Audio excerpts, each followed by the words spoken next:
Hey, Josh in Summerville, South Carolina. I'm going to show you how to cut blue polarized lenses for your RayBan 2132 size 55. Now I'm going to use color 789, the rarest of all the RayBan colors. Most people don't even know this color exists. And yes, I'm wearing it today myself with my blue-orange shirt, if you can see that. Can you see the blue-orange? Whoops, that's too far. Hang on, sorry. Just got a new GoPro camera for the holiday, still triggering and figuring out how to use it. So what I'm going to do, I have popped the original lenses out of this frame, and I'm going to trace the frame in my Santinelli LE1000 patternless edger.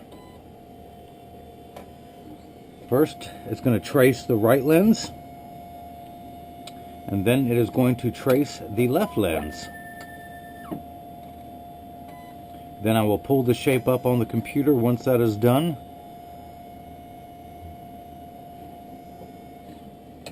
Now, okay, here's the shape of your lens. I'm going to type in, normally if this were prescription, this would be your pupillary distance, except I'm going to put in the frame PD. This is a polycarbonate lens. It is not a metal frame. It is a Zyl frame. And I will cut it for that. Now here are your lenses, brand new out of the wrapper. I'm going to open this up. Here is one lens. Now here is the other lens, and I'm going to give you a brief explanation of how polycarbonate lenses work. I will point this up to the light so you can see. When I put the two lenses together, you still see through them and everything looks fine. When I rotate them 90 degrees, this is how you can attest if any lenses are polarized. They become polar opposites when one is at the 90 meridian, the other is at the 180. 90, 180, 90, 180, 45 each way. Okay, these are polycarbonate lenses. You can tell from the sound. They are unbreakable. They are bulletproof up to 22 caliber and have both UVA and UVB protection. I'm going to put a double-sided adhesive pad. Let me turn this back down so you can see. I apologize. Again, I am a professional licensed optician. I am not a professional cinematographer. If I miss a shot, forgive me. Buy a second pair of lenses. I'll shoot it again. Okay, so here we have the lenses in there. I'm going to put it into the chuck. Hey, Chuck. Then hit start. And the first thing that's going to happen is the LMU is going to trace the frame to make sure it's large enough. The lens is large enough for the frame, which it is, but the machine doesn't know that, so it's going to go through its routine. Now the cutting wheel is this very rough grit one you see on the left. That's going to grind most of it down. This one that's in the middle, this channel is going to put the V bevel, which is the knife-like edge. It's going to keep it in the frame. And this third wheel is a polishing wheel, which we won't be using tonight. Now at one point it will get kind of loud, so I'll close the door while that is cutting.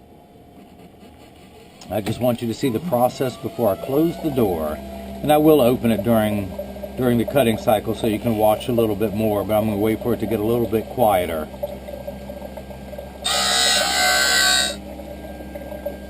So, there's two types of lenses, sun lenses. There's a tinted lens, and then there's a polarized lens.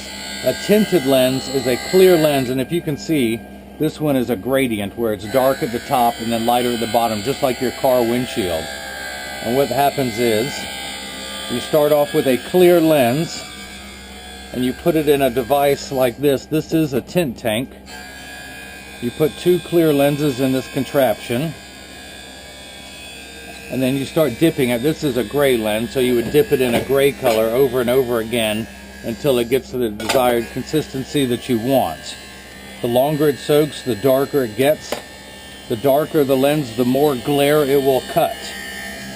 Now, getting to the polarized lenses. The polarized is a laminate, just like a countertop here.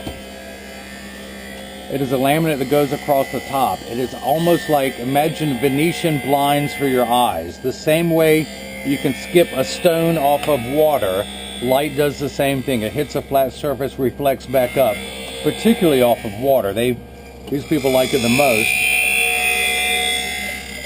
If you notice, it's completely flat on the edges. There's no way it'll stay inside the bevel of the frame.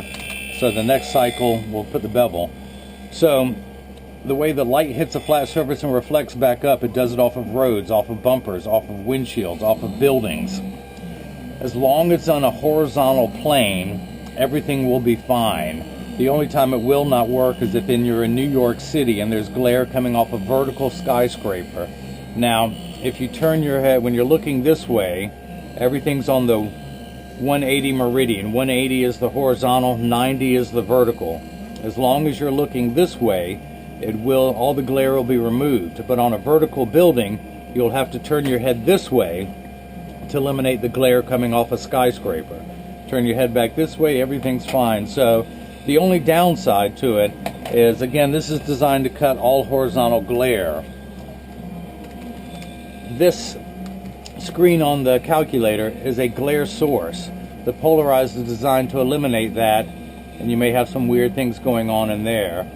But the only time Polarized is a problem, cell phones, a glare source, believe it or not, gas pumps, car radios.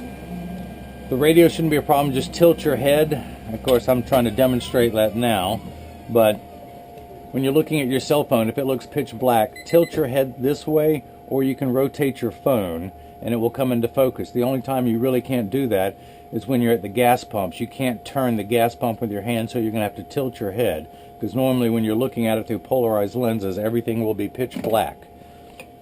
Okay, one lens is done. Let's pull this out. I'm going to dry the lens off. Not with that many paper towels. And there are no real, see, I dried off so it's not slippery, and look at it, it's still slippery. There are no rough edges, but I still want to smooth that out just a little bit here on the handstone. And what I do, turn that on, and it just works on friction. I can put my hand on here. I'm going to take it all the way around, and you will see this white substance now. That is called schwarf. I am going to remove the schwarf, so the schwarf is not with you. Sorry, bad optical humor, I can't help myself. And now I'm going to try and mount this into your RayBan 2132 size 55. This lens will fit any color frame, it does not matter. I start at the outside corner, push down at the nose, and it snaps in easily. Now to cut the left lens. Open the door, flip from the right to the left. Open up the chuck, hey chuck. Clamp it down, and now it is going to cut the left lens. Oops, once I hit the start button. You know, this machine costs $30,000, and you still have to hit the start button for it to work. When are they going to devise a machine that thinks for you? So, now if you notice the lens is slightly rectangular, if I had rotated it, let me hit stop for a second. It's oriented this way because pilots, so as I was saying, pilots cannot see their dashboard, their instrument panel, the cockpit. So we cut the lenses this way for them because they orient the meridian differently in jets, the big jumbo jets. So this way you are fine. Pilots, we cut them this way. That's why the lens is shaped this way. And of course, if I happen to cut this one this way to mount it, you would lose the polarization effect because you see in 3D. Your eyes, you see in stereo. Let's go back and cut this one. In the meantime, we're going to take the block off. Remove that, and really I could go ahead and remove the lens, but I'm going to leave it in there just for a little bit longer. Dry that off, and what I'm going to do in the meantime is get the lens ready for shipping while the left is cutting. This is for, and by the way, this is a protective sleeve that my very expensive lenses come from the multi-billion-dollar labs. This is what they send me the lenses in. I don't want to throw them in the landfill, so I recycle them and send them back to you, and I encourage you to find a use for them. You will be getting 3, one for each of the lenses, and then the outer one, which acts for an additional layer of protection. This is a RayBan 2132, size 55, and this is a polarized blue. Now again, the two ways to darken a lens: add the laminate, which makes it polarized, or tinting it as dark as you can. The one thing you will notice about a tinted lens, let me see if I can find a regular G15 lens from RayBan that I've taken out of one of the frames I just cut today. You can see how that looks darker. In order to cut as much glare as possible for regular just tinted lens, They do tint it as dark as they can. A polarized lens does not need to be that dark. Because it is a specialized filter, they can make it lighter, meaning you can wear it later in the day. So when everyone else is taking off their sunglasses at dusk or very early in the day at dawn, you can wear your lenses longer than just a tinted lens. And hopefully you can see that effect with my license plate in the background. This is my old license plate. Durham, North Carolina is known as the Bull City. My new license plate simply just says Wayfarer. I am married to this frame. I will never quit wearing it. I have this frame in 10 colors, and I pop my lenses out and put them in a different color every day. Here is part of my collection: the tortoise beige, the black beige, the blue rubber, which I wear a ton of, the black rubber. These are an old pair of reading glasses.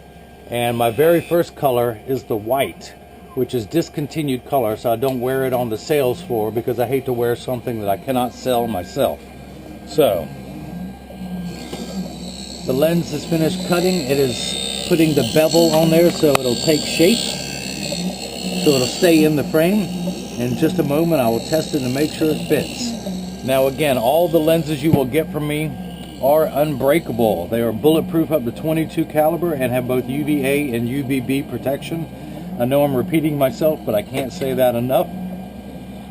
The UV protection is critical because whatever the sun does to your skin from overexposure, your eyes are 8 times more sensitive than your skin to overexposure from the sun's ultraviolet rays.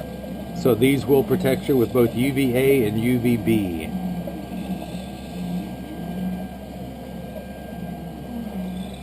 There is no protection from UVC. That one is deadly and only found in outer space, so you don't have to worry about that. Our ozone layer protects us from UVC. That will actually kill you instantly. The only protection is don't go into space without a suit.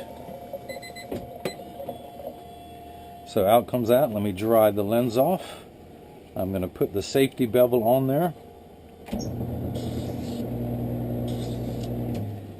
Clean off the Schwartz with my thumbnail. And actually I do this so often during the day that I have worn a V-shaped bevel into my thumbnail. I don't know if you can see that from scraping along the edge of the lens. My friends call it my occupational thumbnail. So I start at the outside corner and push down at the nose. It snaps in easily. I'm going to take the block off, dry that again, and one more demonstration on changing the lenses out. I always use my thumb at the nose, and I'm right-handed, so I hold the frame with my left hand and with my right thumb, and you can torque the frame. You're not going to hurt the frame, and you're definitely not going to hurt the unbreakable lenses by popping them in and out. But with your thumb at the nose, push out on the frame, and it will pop right out. Push out on the lens, I should say. And now to mount them, I turn the frame upright, I tuck it in at the near corner, and then push down at the nose. Some people, when they're changing the lenses out, will pull down on the bottom of the frame and then push the lens out. You can certainly do that. I'm just concerned here on the East Coast, it's winter time, it's cold, plastic gets very brittle. The thinnest part of the frame is the very bottom. You will never cause damage to your frame by pushing it out at the center. Now again, I rotate the frame since I'm right-handed, grab it with my left, and then push with my right. Out comes the lens. So I'm just going to get them ready for shipping. Put that frame down. The last thing I do is clean the lenses off and inspect them to make sure there are no blemishes, scratches, defects of any way. I'm going to do that here in a moment. Clean the second one off, get all my fingerprints off. And by the way, you will be receiving a Bull City optical cleaning cloth from me. And I will also include instructions on how to care for the cleaning cloth so it lasts you for years. And if you actually buy a frame from me, and when you do buy the frame, you get free clear lenses, free prescription lenses, whatever you want. But I'm just going to hold these up to the light to test them, and everything looks perfect. Again, when you hold them this way, you can see through there. When I rotate it, it goes pitch black and blocks all the light because that is the polar opposite. So, into one sleeve, fold it over for twice the protection. Even though it's an unbreakable lens, I tuck it in there. You can never protect the lens enough. Put it into the other scratch-free foam sleeve, put it in there, and what you don't see is the instructions I'm going to put in there to clean for the cleaning cloth and the case. I also include a photo request in case anyone wants to have their picture on the website. And then of course the cleaning cloth goes in there with that, the color to be determined later. And that is how you will receive your lenses. In fact, I will ship them in a padded envelope. Should you have any questions, email me at bullcityoptical@gmail.com. You will find that my lenses are extremely reasonable. Everyone gets a video of their lenses being cut because everybody loves a bargain and no one is disappointed with quality. And this is how I bring that love and feeling back to glasses. Thank you.